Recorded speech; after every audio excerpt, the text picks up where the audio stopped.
Well, hello there, my friends. Welcome back to the channel. So glad to be together to spend this time with one another tonight.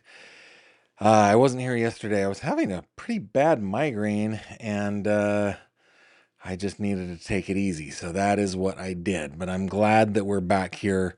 Glad I'm feeling better, first of all, but I'm glad that we're back here together because we're going to start coverage of I think, a very important case. It's the case of little Missy Mogle, 5 years old. Lost her life at the age of 5. Lost her life isn't the right way to say it. She lost nothing. It was snatched from her. It was taken from her at the young, tender age of 5, at an age where she should be making nothing but happy memories. She was murdered. And I hope this is the beginning of many videos on this because this is just a super important case. Okay, but before we get into it, guys, did you know baby Gavin is missing and you can help find him? If you go over to my website, there's a link down in the description below, but if you go to gavinfish.com and click on treasure hunt, that will take you to the great 2025 baby Gavin treasure hunt. Baby Gavin went missing and he left a little breadcrumb of clues that you can follow. This is just for fun. You don't have to buy anything. You don't have to do anything. Ooh, looks like we finally got our 20th finisher to finish out the top 20. Pretty cool. But if you would like to play, it's free to play. Just head on over there. Have a good time. While you're there, one of the places you're going to want to go is the fish tank, which is where, wow, what just happened? Where we hang out on the internet. There's about 5,100 and something of us. We hang out over there. We talk about all sorts of things. I noticed my wife has been posting behind the scenes kinds of stuff, which is kind of fun. But yeah, we talk about all the stuff over there. So if you're into true crime, you're on Facebook, head over there, check us out. Last thing I want to plug, I've been writing a series for Explore Venango about allegations coming out of the Venango County Prison, which is the county jail. We've covered on this channel a lot the Letcher County Jail, the issues that are happening there. I'm afraid that similar issues are happening throughout the Fruited Plains. This is my third piece out of 6, I believe. I've prepared 6 of voices from the inside, these documenting real experiences inside the Venango County Jail. I'm going to ask Autumn or one of my mods to go ahead and post that link in the comments. Okay, that's my last plug, my very last plug. We're going to get back over to Missy. Okay, what I think is the best thing to do with little Missy Mogle. Let's just start from the beginning. 5 years old on May 19th, just a few months ago, police were called to her house and she was found dead. Now, the best way to tell this story is through some documents. This is in the Tallahassee area. In fact, let's just channel our inner Gisela here. Look at the panhandle of Florida. That is where this occurred, right in an apartment complex here in Tallahassee. This is where, no, that's the police department. I think I got the wrong address. Anyway, happened in Tallahassee. Okay, now let's get over to here. This here is the arrest probable cause affidavit for Chloe Spencer, who is Missy, our victim's mom. Chloe is 23 years old. She was born, I think, February 21st, 2002. She is married to Daniel Spencer, the stepfather and co-defendant in this. So when I read this affidavit of probable cause, it is the same affidavit. I have both of them. I'll put them up on, and actually, with special thanks to my research team, I think this was Jess who brought me this. So Jess, thank you. May have been Kelsey. I think it was Jess. I should have that. I should have that straight, everybody. But thank you very much to my team that helps me research cases. I'll put this up on Patreon for those who support me up there. If you don't support me on Patreon, don't worry about it because we're going to go through the whole thing here on YouTube. Okay. But the affidavit is the same for both of them. Let's see. All right.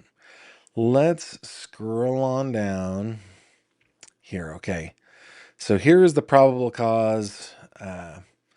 Defendant's name is Cloe Spencer. Date of birth, February 21st, 2002. The charges are aggravated CA, neglect causing great bodily harm, and failure to report CA. Now, what we're going to find here is both of them, Cloe and Daniel Spencer,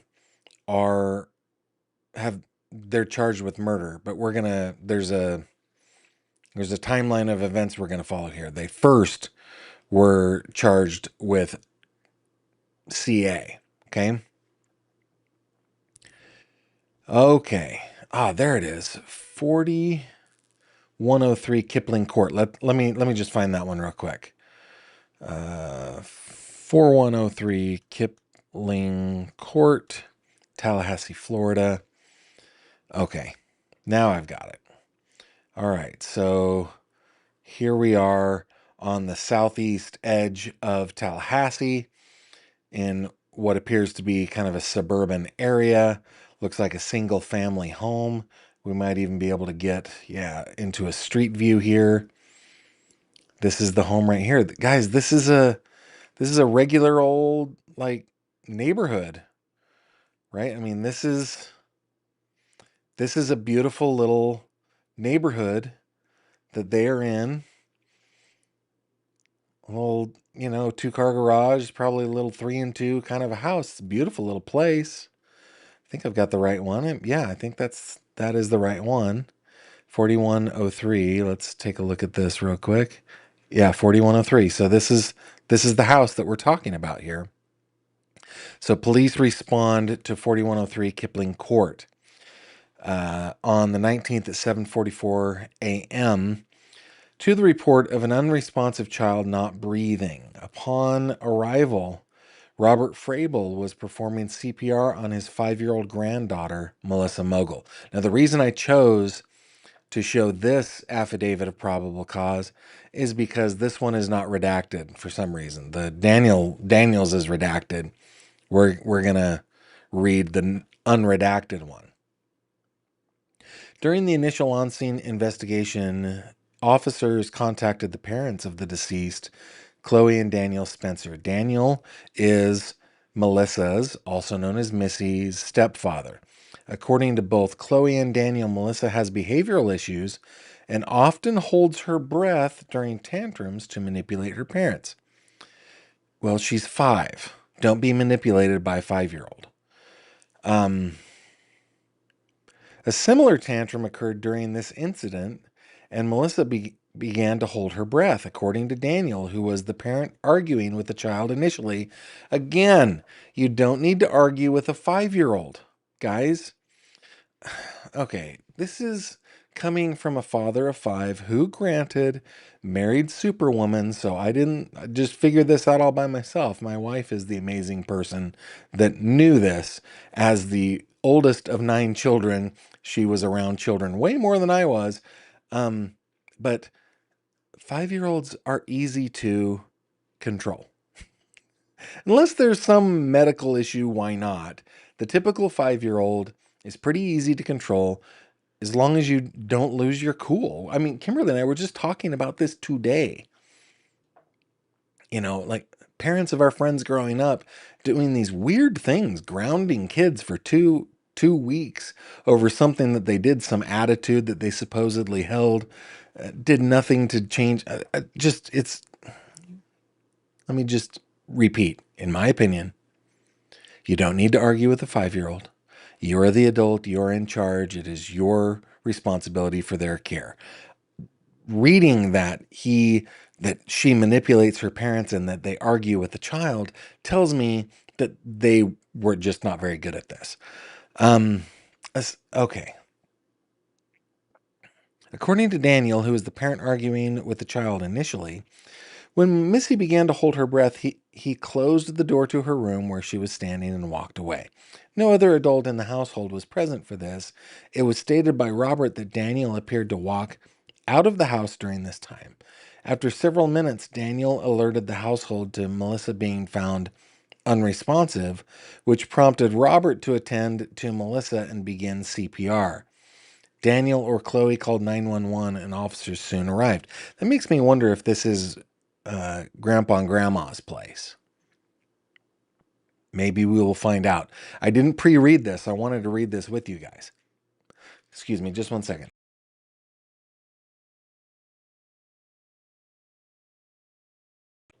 Officers on scene noted suspicious bruising and injury patterns to Missy, which indicated CA. There are documented incidents of CA to Chloe at the hands of Daniel, and there's a case number.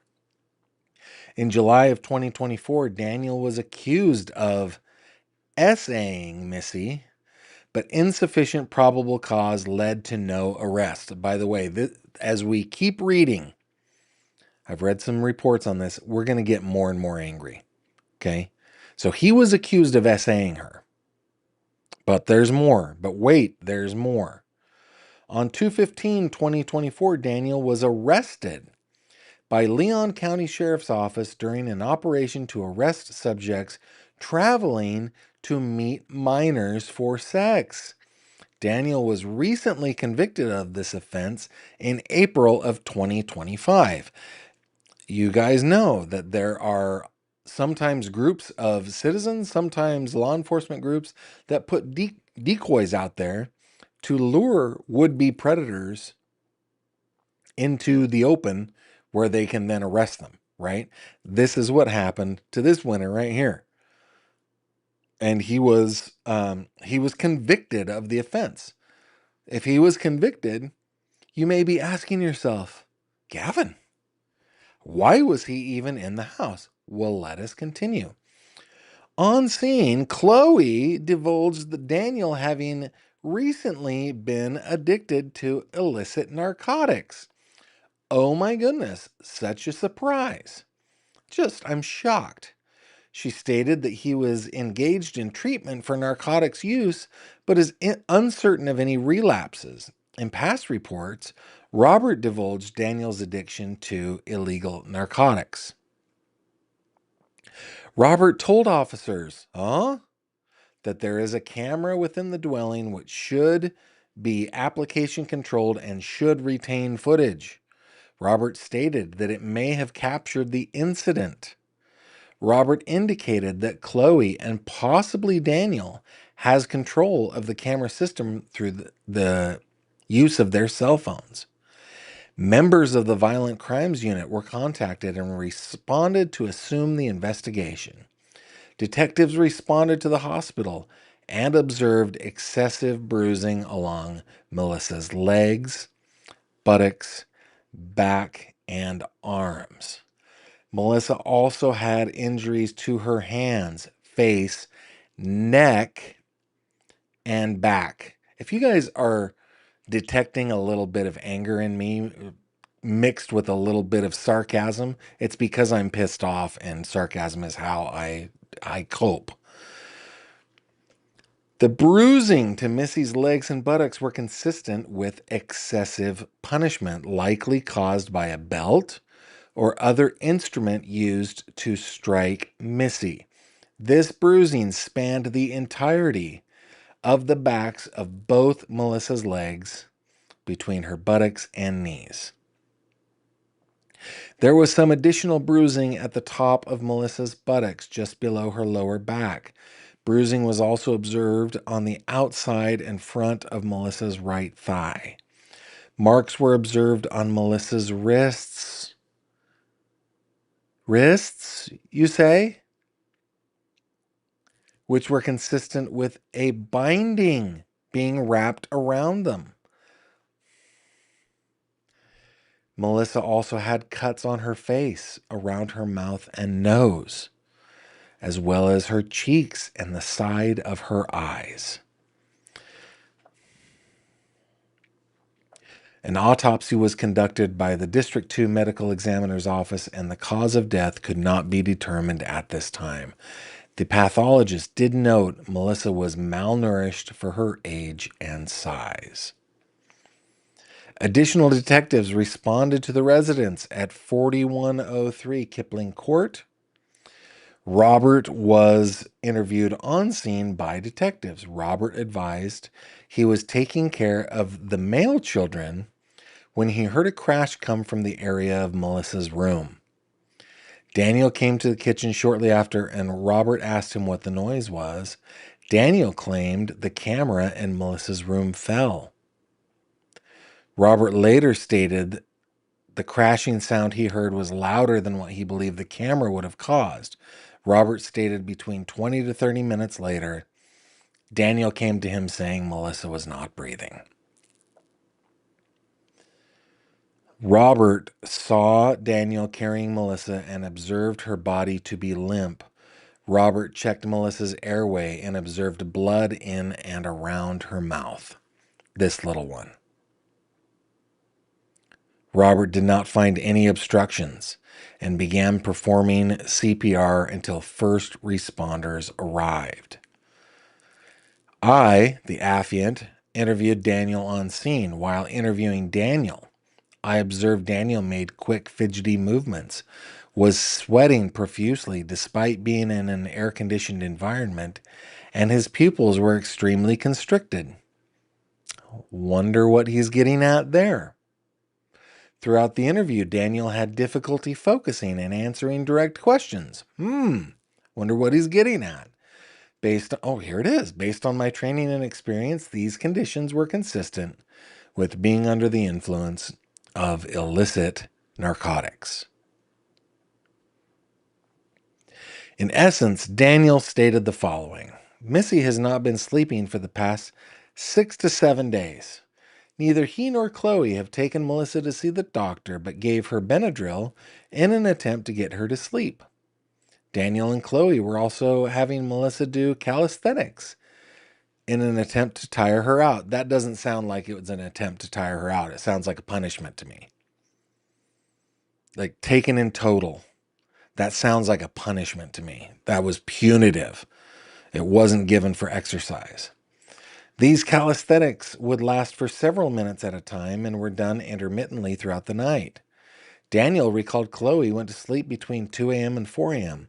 At approximately 4 a.m., the male children, Daniel Jr. and James, woke up. At approximately 5 a.m., Robert woke up and attended to Daniel Jr. and James. Throughout this time, Daniel continued to attempt to have Melissa go to sleep. Daniel advised Melissa would throw a tantrum and hold her breath. This occurred approximately 20 minutes prior to Daniel finding Melissa unresponsive. Not buying it.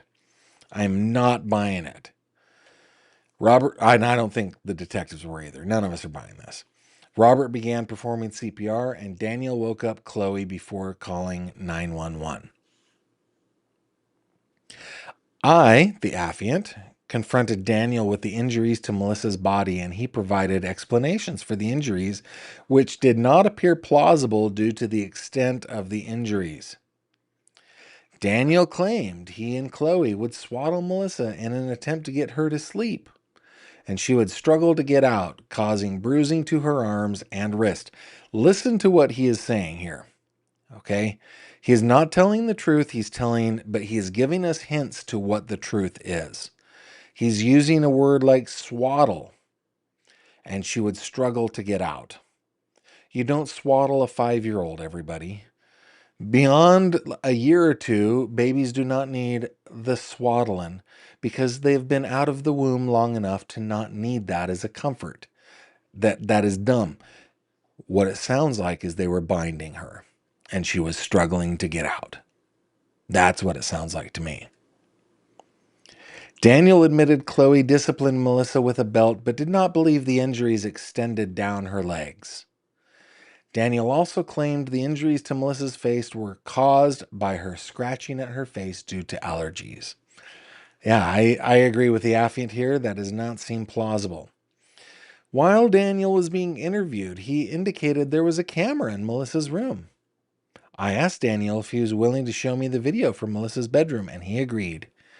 Daniel grabbed a nearby tablet and logged into the application for the video footage. Upon opening the application, I could see there were stored video clips.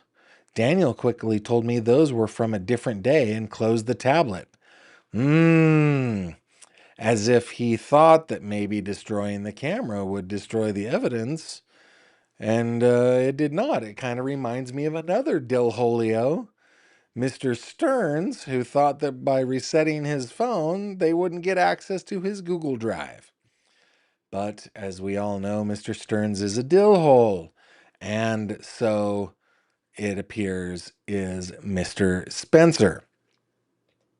All right. Daniel then grabbed his phone and claimed he could look up the videos from there easier. Daniel opened the phone, quickly set it down, and grabbed the tablet before running into a nearby bedroom and talking to his 1-year-old daughter.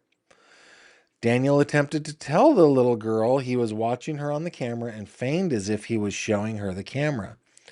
I observed Daniel open the application for the cameras and returned to the saved video clips.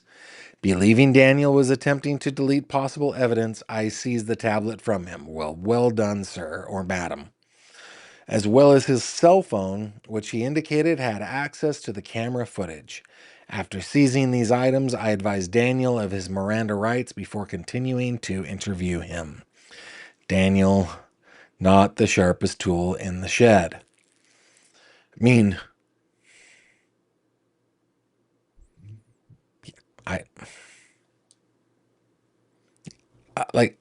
I'm infuriated by what has happened here, and I don't know. I should just hold my tongue. Okay. After leaving Daniel, the patrol officer standing by in the residence advised Daniel borrowed Robert's phone, which the officer seized. Daniel then went to a computer in the residence, which we were unaware of. The officer walked to Daniel and found him playing a video game.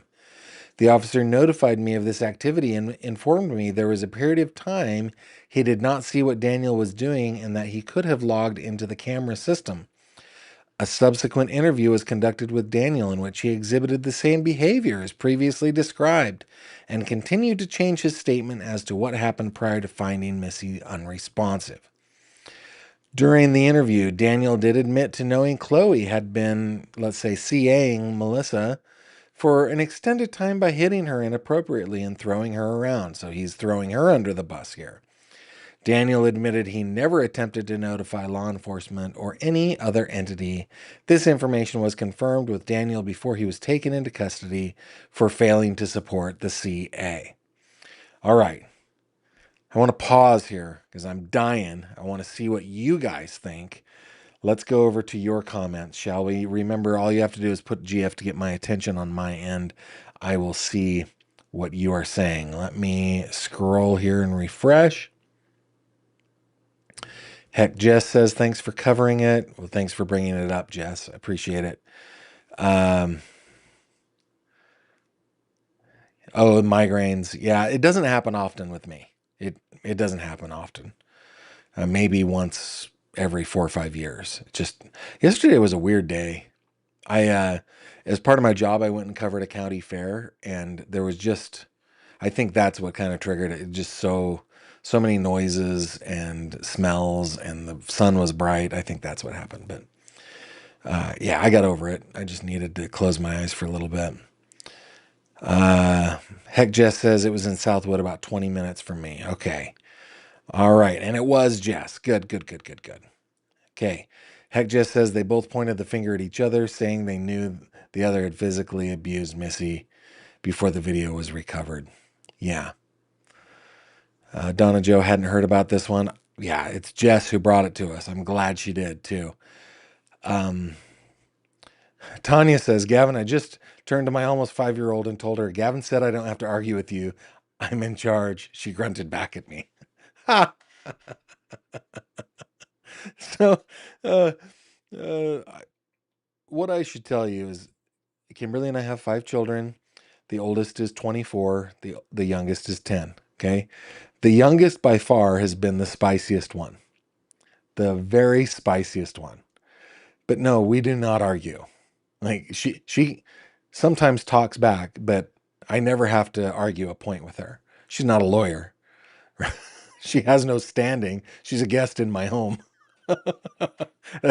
You have no standing in this case, madam, is what I should tell her. Mademoiselle. That's funny. She grunted back at you. That is funny.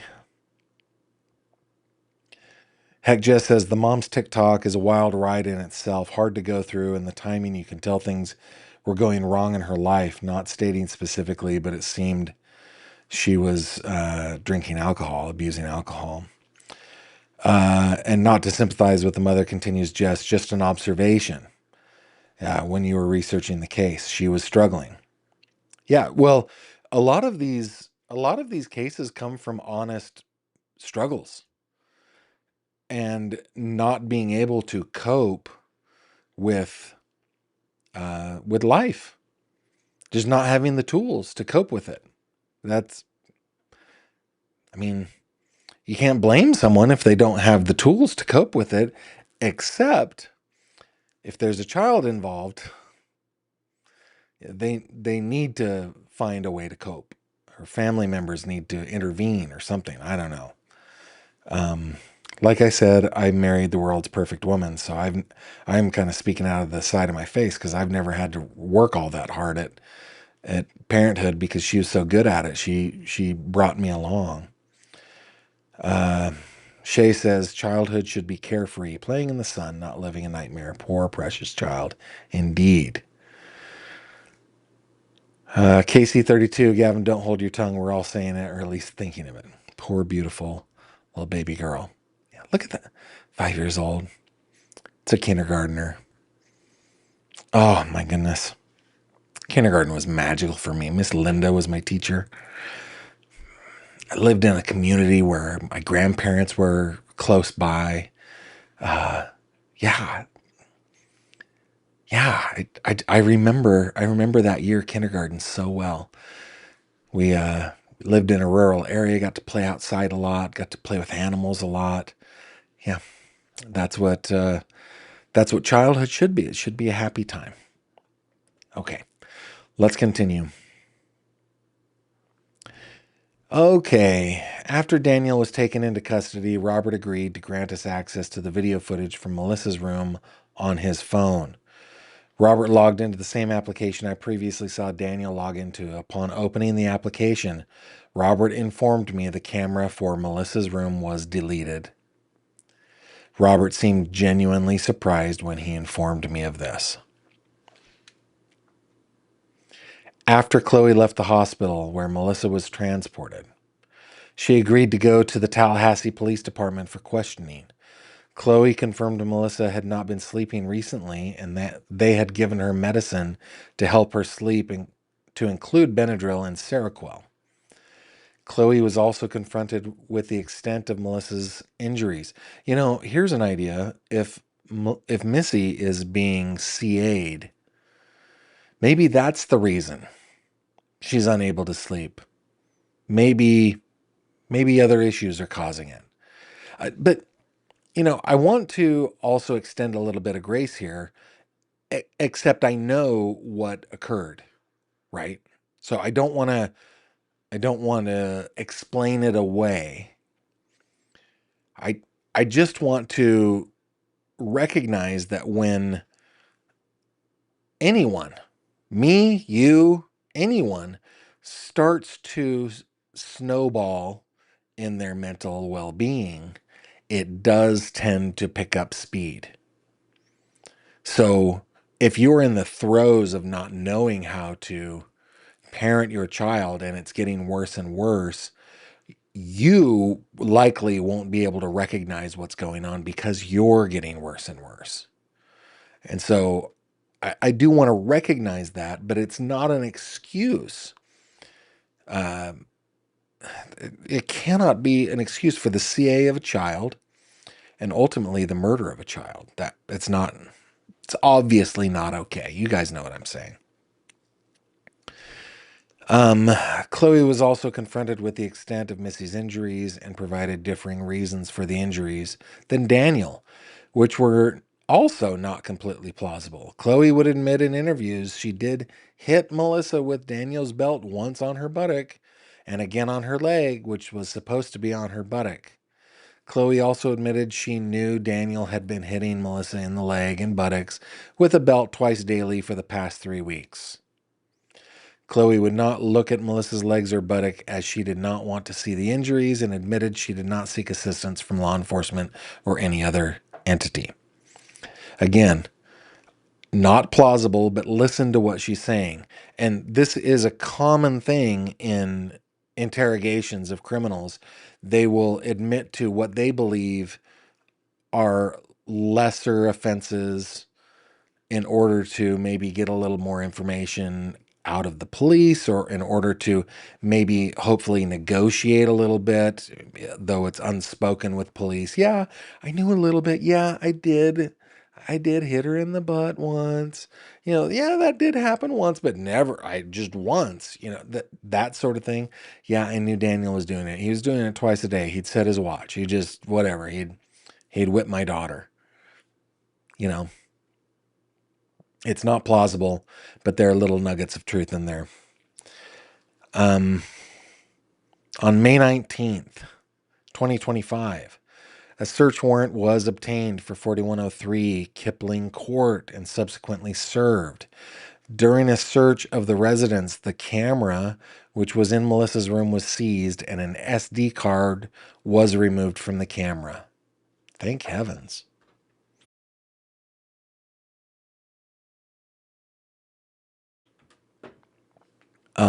Daniel's tablet and phone were also seized. These items were transported to the Tallahassee Police Department to be processed. Further search of Melissa's bedroom revealed blood on multiple items in her bedroom, to include pillows and comforters. The SD card and tablet have been partially analyzed at this time. The tablet showed still shot images which appear to have come from the surveillance camera in Melissa's bedroom, based on the image being consistent with the camera's location and angle. The still shots from the tablet depicted Melissa bound at the feet and ankles in one photograph, what Mr. Spencer would probably call swaddling. She was bound at the feet and ankles with a pillow over her face. Another photograph depicted Melissa swaddled tightly with a mask over her face and earmuffs on her ears. A third photograph depicted Cloe standing over Melissa, who was on her bed in the fetal position, while Cloe held an object over her head as if she was preparing to hit Melissa with the object. Cloe was later confronted with these photographs. Cloe admitted she was hitting Melissa with a flip-flop and admitted to swaddling her in an attempt to get her to sleep.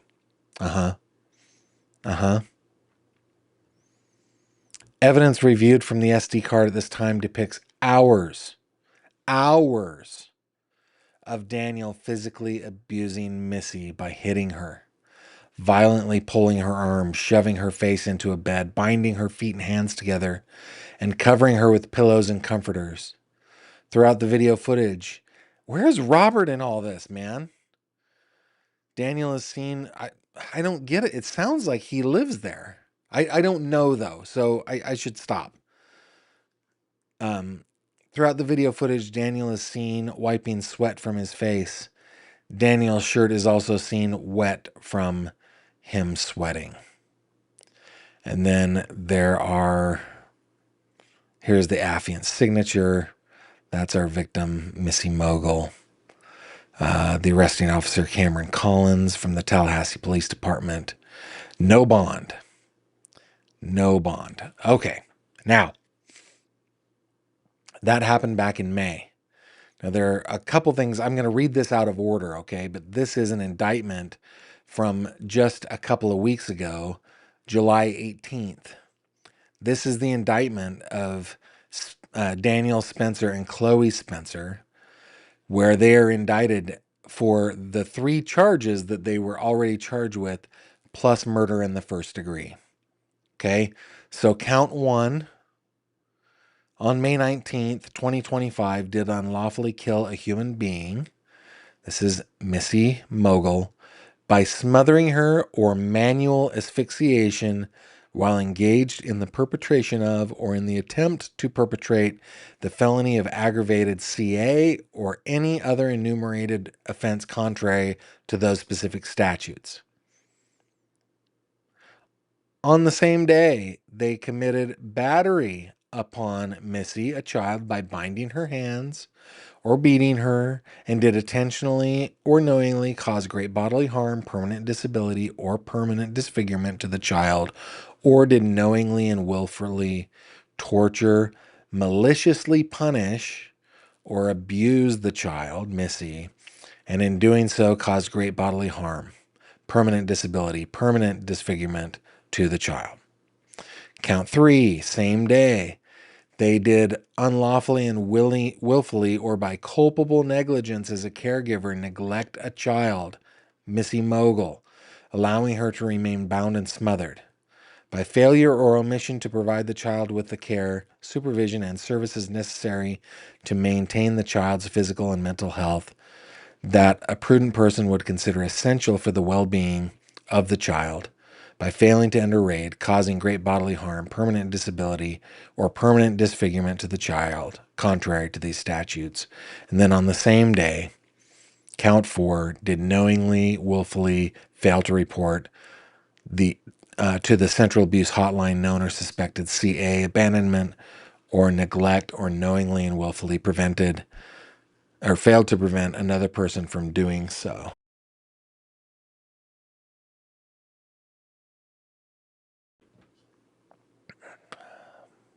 And that is what they were indicted on. Now let's talk about the differences here, just so we're clear here, right? She died by smothering or manual asphyxiation according to this indictment. This is different than manual strangulation, right? Manual strangulation would be the constriction using a hand, the constriction of the neck in order to block blood flow, airflow, so forth. That's manual strangulation. Manual asphyxiation is causing somebody to not be able to breathe by smothering them, by covering their mouth and nose. That could be done with a pillow, by a hand, any way where they do it manually. That is how this beautiful little child died. Completely innocent, completely unable to defend herself because she was a child, 5 years old. Now, there's more to this. I want to catch up on your comments over here. Let's see if we're going to keep her beautiful face up on here. And let's, yeah,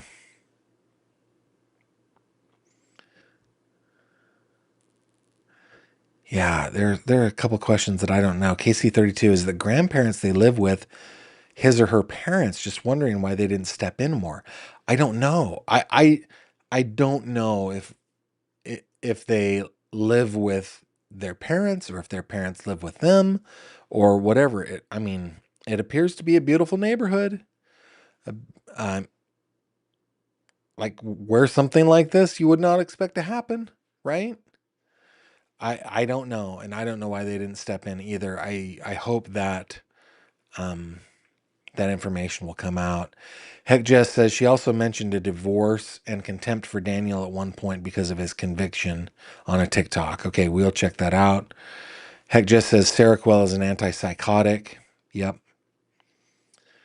Nick A asks, Gavin, why do I always fall asleep in your videos? It is the relaxing nature of my voice. I blame my father for giving me this voice. I actually have a little bit of my mom's voice in me too. I've noticed my mom has this. She has a very complex timbre to her voice, as if she has more than the natural amount of vocal folds. She sounds, her voice is beautiful like a clarinet. It vibrates differently. And I've got a little bit of that in my voice, but the baritone nature of my voice, that all comes from my dad. It's okay to fall asleep. Just, join us in the rewatch crew. It's totally cool. Heck Jess says they tortured her, and I can't even imagine how anyone is able to do that. I've thought about Missy every day since I learned about her death. She deserved the world, and they robbed her. Indeed, snatched it from her. One man's trash. Maybe they worked like the grandparents. Is that what you're saying? Yeah, could be. Gavin, are you drinking your crystal clear Osmosis 3000 plus filtered fancy water? Indeed, I am. Out of my true crime cup that was a gift to me from Mooney at Autumn. But yes, this does come from the water drop reverse osmosis filter, because in my neck of the woods, that's really the only way you can drink water. The city water is terrible. It's really, really bad. So, yes. Mason's Nana of Mason. Were the other children CA'd also? I don't know. I do not know. Heck Jess says her parents did not live there. The Mogle family is devastated. Took the 3 other children. They had a fundraiser for back to school stuff last weekend. So they have 4 children. Heck Jess, do you know if the 4 children all belong to Chloe Spencer? Is by my math, she's 23 years old. So, I mean, hey, still dealing with the illness that's been around me, but at 23, having 4 children, though not unheard of, does indicate to me that she would have been a young mom, which, I mean, I'm not an expert on this, but I mean, you need to be a little bit more older to have enough life experience to care for a child. Maybe she just was stunted in her emotional and mental growth. But I don't know. I'm speculating, which I shouldn't be doing. But I'm wondering about that. And I'm very, very sorry for the family. Shay says, Gavin, I once read on a baby's headstone that said, since I was so suddenly done for, I wonder what I was begun for. I think of that often when hearing of these stories. Oh, well, that is sad. Since I was so suddenly done for, I wonder what I was begun for. Man, that indicates a deep despair of the parents of that child, which is appropriate. Heck just says, from what I learned, she had Missy when she was 17. Yeah, the maths there. All other children were younger, and they were Spencer kids. Okay. But they were all her kids. Wow. Okay. Oh, look at that bright little thing. Just look at her. Okay. Now, we're already angry, right? But I want you to prepare yourselves. You guys, you need to prepare yourselves for this next thing, which I am sharing out of order chronologically, but it was the thing that just, I mean, sent me over the edge. Okay. This is a news release from June 24th of this year. And here we go. Attorney General James Uthmire, I don't know, proposes Missy's Law after brutal murder of Tallahassee 5-year-old at the hands of stepdad Daniel Spencer. Again, we can thank Jess for this. Tallahassee, Florida, Dateline. Today, Attorney General James Uthmire proposed Missy's Law. When we click on that, it just goes to a video of him on TikTok. No, I mean X, which will prevent judges from abusing their discretion to allow sexual offenders, predators, and other violent criminals to stay out on bond pending sentencing after a guilty verdict. That is right. Mr. Spencer was out pending sentencing on a guilty verdict. The AG is saying, I don't know, this is not okay. On May 19th, 2025, Daniel Spencer brutally murdered 5-year-old Missy Mogle after Spencer was already adjudicated guilty of traveling to meet a minor. Judge Tiffany Baker allowed Spencer to remain out on bond. By the way, hey, let's pause here for a second, okay? It is not appropriate to go after Judge Tiffany Spencer or Tiffany Baker. I just want to go on record here, right? Do not harass, do not contact, do not do anything to Judge Baker, her staff, her office, her family. Don't do it. We are not doxers here. We're not vigilantes here. Okay? If she did this, which I believe she did, I mean, it's part of the record, that there will be consequences for her. Okay? But don't do anything that just don't do anything, please. Okay? We don't do that in our community. I know I don't have to say this, but I just want to go on record, okay? Judge Tiffany Baker allowed Spencer to remain out on bond, contrary to the local state attorney's recommendation, which contributed to Missy's murder. Quote, Missy died because Judge Baker didn't put Spencer behind bars where he belonged, said Attorney General James Uthmeyer. Continuing the quote, Judge Baker's abuse of discretion should be sanctioned. We cannot allow these acts of evil to happen again, and I look forward to working with the Florida legislature to pass Missy's law next session. In February of 2024, Daniel Spencer was arrested for traveling to meet a minor who he knew to be 15 years old. This does sound to me like a pred hunters kind of group. Spencer was also under an active investigation for SAing his 5-year-old stepdaughter, Missy. In April 2025, a jury found Spencer guilty of traveling to meet a minor, which classifies him as an offender under Florida law. After Judge Baker adjudicated Spencer's guilty verdict, she denied the local state attorney's request to revoke Spencer's bond. Judge Baker allowed him back into the community and the house where Missy lived. On May 19th, 2025, Daniel Spencer brutally murdered Missy while he was out on the bond granted by Judge Baker. The evidence recovered by law enforcement depicts some of the abuse against Missy. Photos depicting, of course, we read this already, but I'm going to do it again. Missy bound at the feet and ankles with a pillow over her face.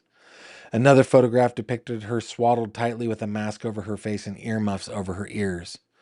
Videos depict hours of Daniel physically abusing Missy by hitting her, violently pulling her arms, shoving her face into a bed, binding her feet and hands together, and covering her with pillows and comforters. Throughout the video footage, Daniel is seen wiping sweat from his face. Daniel's shirt is also wet from sweating. Missy's law would prevent judges from using discretion in cases like Daniel Spencer's by requiring the immediate revocation of bail upon a jury's finding of guilt.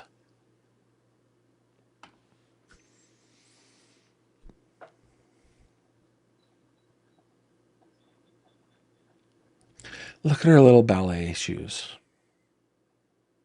Look at her hold her little hands. I think she's younger than 5 here. I think this photo is a year or two old. But just look at that little one whose life was extinguished by her mom and stepdad. I'm not excusing her mom. I don't believe anything she said. I believe just some of the nuggets that she snuck into her account. So tragic. All right, let's finish up with some of your comments before we go.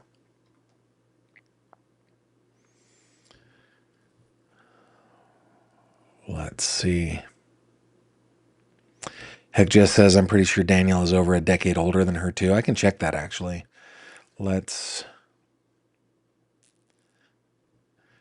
He was born...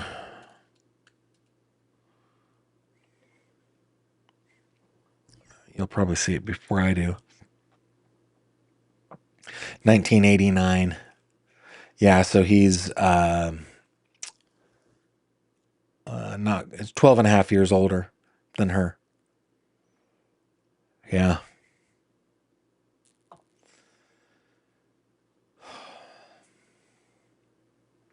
Patty Olson, what the bleep is going on in Florida? Hey, you know the reason that we know about so many crimes in Florida? It's actually because Florida is so open with their open records laws and their open meeting laws. They're very open, and that is why we get to know about these things. What we should be concerned about, and Patty, I'm not calling you out. I'm just taking this opportunity to just speak my mind here. What we should be calling out are the states that are not as open as the state of Florida, the state of Idaho, Montana, Minnesota, Utah, um, couple, North and South Dakota. There are just some states that are very open and very good. Florida might be the best. That's why we hear about these things in Florida. It's also a state that has a pretty big population. But don't kid yourselves. This stuff is happening all over the nation, all over the world.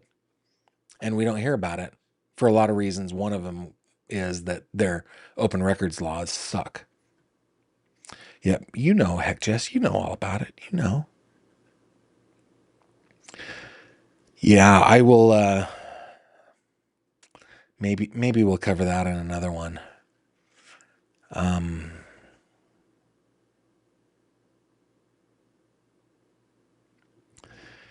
Yeah, Panda Ants said, I had 3 by the time I was 21. They survived. I barely survived. LOL, but they are growing and thriving, want to do adult things. You got to prepare to live that adult life. Consequences. Yeah. I mean, my mom had 3 by the time she was 21. If I do that math, give me a second. It's close. She was 23. She had 3 by the time she was 23. So yeah, and my mom's amazing. So it's possible, but I think in today's world, the likelihood is less. You know, I grew up with a girl. I even dated her for a while. That like when I was really really young, who like my freshman year in high school, who had a baby at the age of 15, and she's amazing. She ended up being an amazing mom.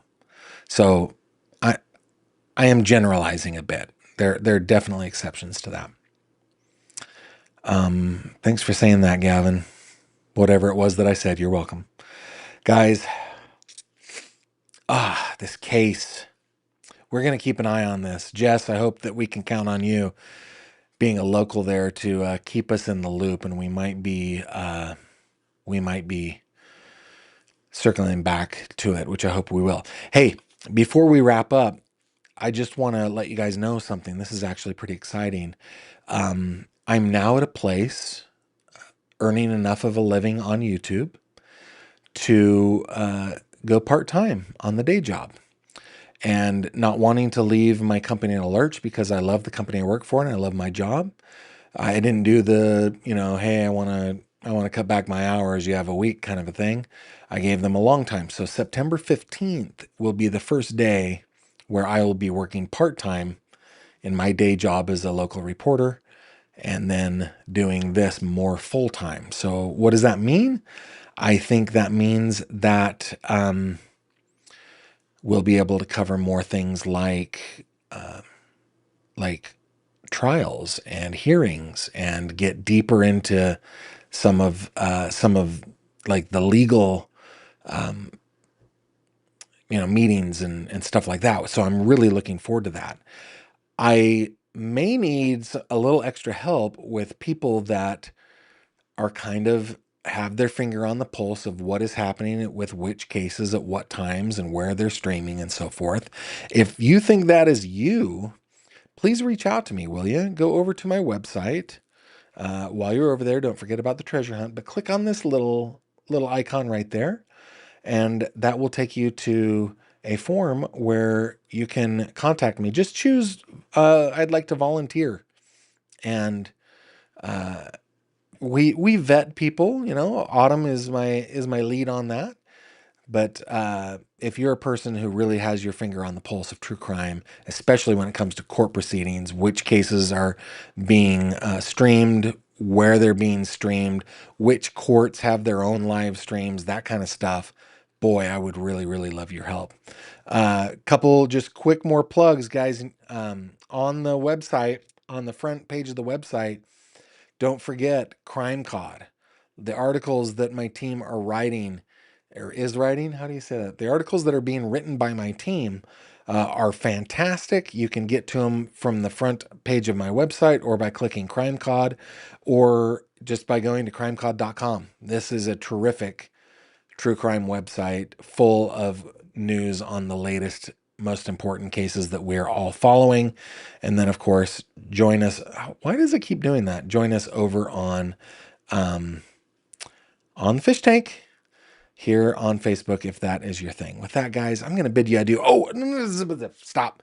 I also wanted to let you know that since Elizabeth Jones had Taya on, and then they came on my channel, Elizabeth is describing it as an avalanche of people coming out of the woodwork with allegations and experiences with the late Judge Mullins, who was murdered by, well, let's say killed by Sheriff Mickey Steins.